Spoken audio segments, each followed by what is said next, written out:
जयंत पाटलांचा दबदबा पक्ष फोडल्यानंतर सांगली जिल्ह्यात बँकेत महाआघाडीचे वर्चस्व।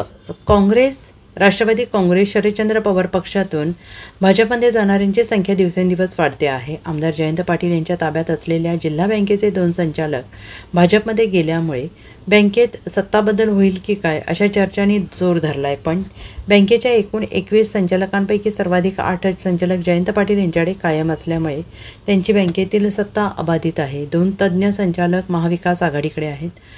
सांगली जिल्हा मध्यवर्ती बँक निवडणुकीत भाजपाचे शेतकरी विकास पॅनल आणि महाविकास आघाडीचे सहकार विकास पॅनल होते। या निवडणुकीत राष्ट्रवादी काँग्रेस, शरदचंद्र पवार पक्ष 9, काँग्रेस 5, भाजप 4, शिवसेना 3 असे चित्र होते। पण त्यानंतर शिवसेनेच्या कोट्यातून जिल्हा बँकेत आलेले माजी मंत्री अजितराव घोरपडे यांनी विधानसभा निवडणुकीत राष्ट्रवादी काँग्रेसमध्ये प्रवेश केला होता। सध्या त्यांनी तटस्थ भूमिका घेतलेली आहे। भाजपकडून विजयी झालेले प्रकाश जमदाडे यांचे भाजप नेत्यांशी जमत नसल्यामुळे ते तटस्थ आहे। जिल्हा बँकेच्या राजकारणात गेल्या 4 वर्षात बेरीज वजाबाकीनेच मोठ्या राजकीय घडामोडी झाल्या आहेत। त्यामुळे काँग्रेसच्या नेत्या आणि जिल्हा बँकेच्या उपाध्यक्ष जयश्री पाटील आणि राष्ट्रवादी काँग्रेस, शरदचंद्र पवार पक्षाचे चिमण यांनी भाजपमध्ये प्रवेश केला आहे। तरीही जिल्हा बँकेत जयंत पाटील यांच्या सत्तेला कोणताही धोका नाही असे संख्याबळावरून स्पष्ट दिसत आहे।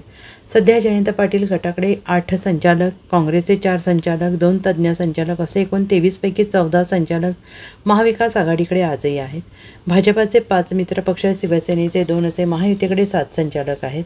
अजितराव घोरपडे आणि प्रकाश जमदाडे सध्या तटस्थ आहेत आणि या संख्याबळावरून जयंत पाटील यांची जिल्हा बँकेतील सत्ता अबाधित असल्याचं दिसून येत आहे।